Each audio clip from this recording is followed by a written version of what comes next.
सभे मगहिया भाई बहन के भूलेटन काका के राम राम। आथिन मगहिया खबर में सुनथिन देश दुनिया के खबर।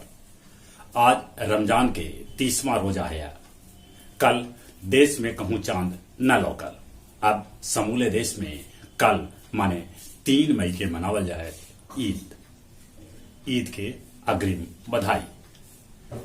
3 यूरोपीय देश के यात्रा पर निकलन भारतीय प्रधानमंत्री नरेंद्र मोदी। उ सबला पहले जर्मनी जैतन, फिर डेनमार्क और अंतिम में फ्रांस जतन। जर्मनी में वो प्रवासी भारतीय सभे से करतन बातचीत। देश में बढ़ रहा है कोरोना संक्रमण, बाकी मौत की संख्या कम है। पिछल का 24 घंटा में अपन देश में कोरोना संक्रमित के संख्या 3,324 रहल त 40 आदमी के मौत के भी है खबर। कोयला संकट से जूझ रहा है देश के पावर प्लांट। कितने जगह पर बिजली कटौती कैल जा रहा है। औरंगाबाद के जनसभा में राज ठाकरे लाउड स्पीकर बंद करे के दिलन अल्टीमेटम। राणा दंपत्ति के जमानत पर फैसला आज। उदोनों पर देशद्रोह के मुकदमा दर्ज है।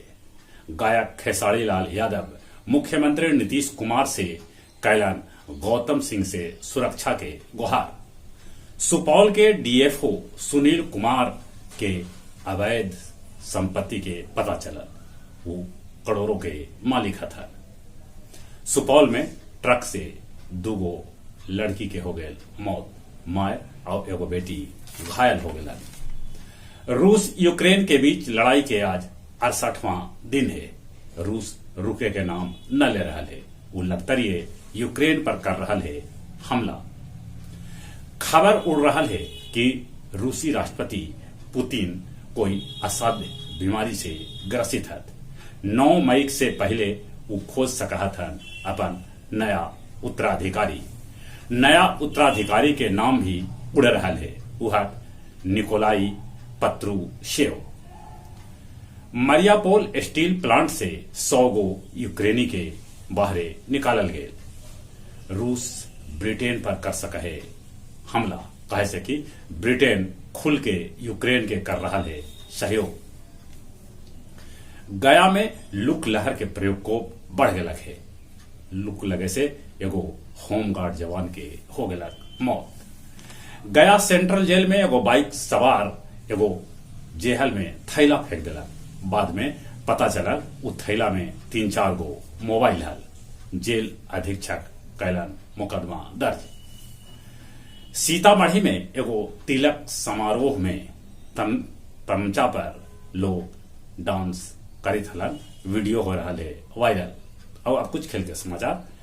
आईपीएल के एगो मैच में लखनऊ दिल्ली के हरौलक त चेन्नई हैदराबाद के 13 रन से हरा दिलक। चेन्नई के अब कप्तान बनलन है धोनी। उनका कप्तानी में ये जीत होए। जहां तक मौसम के सवाल है, कोलकाता और बेंगलुरु में बेमौसम बरसात हो लगे। कोलकाता के सड़क पर पानी बह रहा है।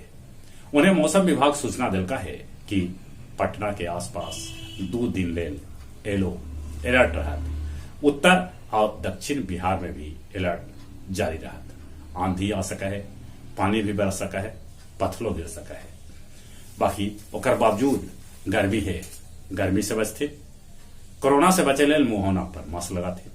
चली अपने सभी के एक बेर फिर से भूलेटन काका के राम राम।